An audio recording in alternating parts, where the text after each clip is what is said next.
દાહોદ જિલ્લાના દેવગઢ બારિયા તાલુકાના પીપલોદ ગામે ભારે વરસાદમાં કાચું મકાન પડ્યું. તેના સમાચાર કવરેજ કરવા ગયેલા પત્રકાર વિપુલ બારિયાને માથાભારે સરપંચે જાનથી મારી નાખવાની ધમકી આપતા પત્રકાર એકતા પરિષદના પત્રકારો મોટી સંખ્યામાં ઉપસ્થિત રહીને દાહોદ એસપી સાહેબને આવેદનપત્ર આપી રજૂઆત કરવામાં આવી.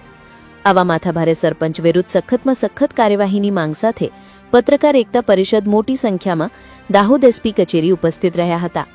રિપોર્ટર કમલેશ બારિયા, દાહોદ. નામ બારિયા વિપુલ ગુલાબભાઈ. હું પત્રકાર તરીકે ગુજરાત ન્યૂઝ બુલેટિનમાં અખંડ ભારતને ગુજરાત ક્રાઇમમાં સમાચાર પ્રસિદ્ધ કરું છું.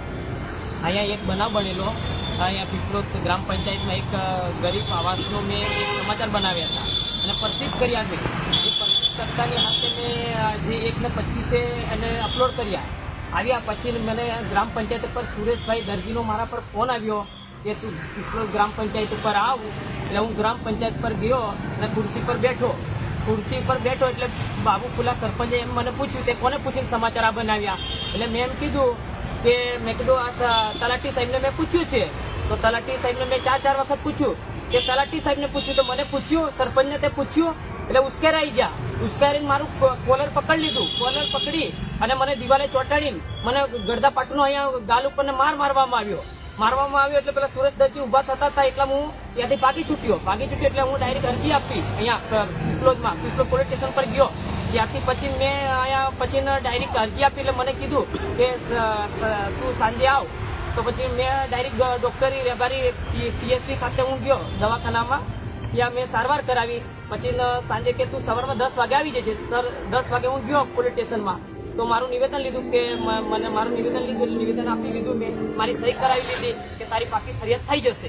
એટલે પાકી ફરિયાદ થઈ જશે. એટલે મને જાણવા મળ્યું કે આ તો 151 જામીન પર મેં છોડી દીધા છે. એટલે મને ખબર પડી. એટલે હું ડાયરેક્ટ પાછો પોલીસ સ્ટેશન આવ્યો. કેમ મારી એફઆઈઆર કરી નથી? એટલે પછી સાહેબને મેં જણાવ્યું, પીએસઆઈને ને દશરથ સાહેબને જણાવ્યું. એટલે મને ઉપર બેહાડ્યો. ઉપર લઈ ગયા. એટલે મને અડધો કલાક બેસાડી રાખ્યો.